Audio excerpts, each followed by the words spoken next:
소현세자 1612에서 1645 조선의 제16대 왕인조의 맏아들. 성은 이, 이름은 왕이며 시호는 소현이다.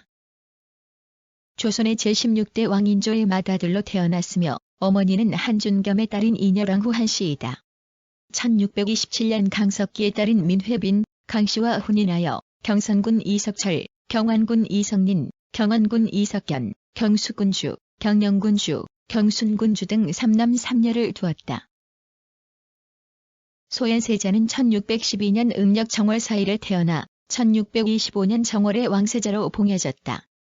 1627년 정묘호란이 일어났을 때에는 이원익, 신음과 함께 전주에 내려가 분조의 업무를 담당하기 위해 무군사를 설치했고, 전쟁이 끝나자 강화도로 피신했던 인조를 호위해 한양으로 돌아왔다. 그리고 그해 12월 참에 강석기의 딸을 세자빈으로 맞이했다.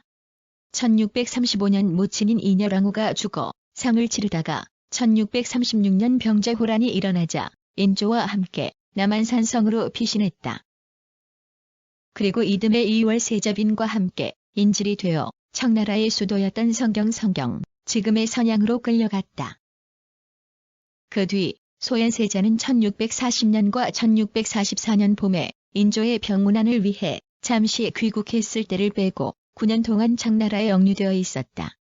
1644년 청나라가 산해관을 넘어서 명나라의 수도인 베이징 북경을 점령하자 그해 가을에는 베이징으로 옮겨졌다가 1645년 음력 2월에 억류에서 풀려나 귀국할 수 있었다.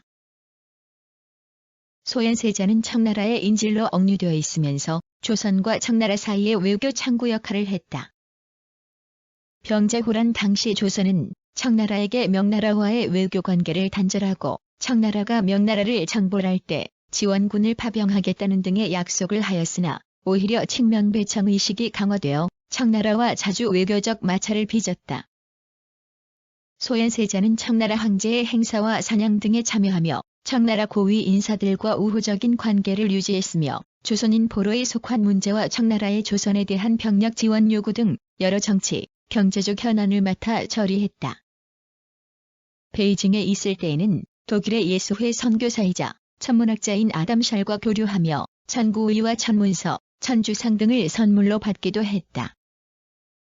당시 소현세자와 아담 샬이 주고받은 편지 내용은 라틴어로 번역되어 전해지는데 그 편지에서 소현세자는 서학의 보급에 강한 의지를 드러내기도 하였다.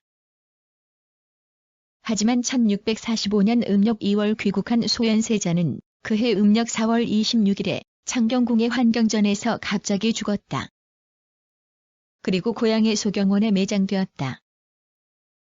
조선 왕조실록에는 소현세자가 병이 갑자기 위독해져서 죽었다고 기록되어 있으나 진원군 이세원이 아내가 염습에 참여하고 나와서 시신이 온통 검은 빛이었고 이목구비에서 모두 피를 흘리고 있어서 마치 약물에 중독되어 죽은 것 같았다는 증언을 남겼다는 내용도 기록하고 있다. 소현세자가 청나라에 억류되어 있을 때 포로로 잡혀간 조선 사람들을 모집해둔 전을 경작해서 곡식을 쌓아두고는 그것으로 징계한 물품과 무역을 한 것을 인조가 못마땅하게 여겼고 인조에게 총의를 받던 소용조 씨가 세자와 세자빈을 헐뜯어 소현세자가 갑작스럽게 죽음을 맞이하게 되었다는 것이다. 실제로 소현세자가 죽은 뒤에 인조는 세손인 이석철이 있는데도 소현세자의 동생인 복림대군을 세자로 삼았다.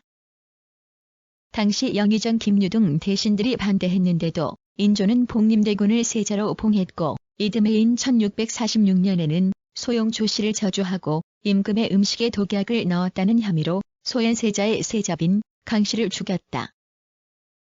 그리고 1647년에는 소현세자의 세 아들을 모두 제주도로 유배 보냈다. 당시 12세와 8세였던 이석철과 이석리는 이듬해 제주도에서 죽었고 4세였던 이석견도 효종 때인 1656년에야 유배에서 벗어날 수 있었다. 이처럼 인조가 소현세자의 세자빈과 자식들에게도 무자비하게 대한 것으로 미루어 볼 때 소현세자의 갑작스런 죽음에도 인조가 관련되어 있는 것으로 여겨져 왔다.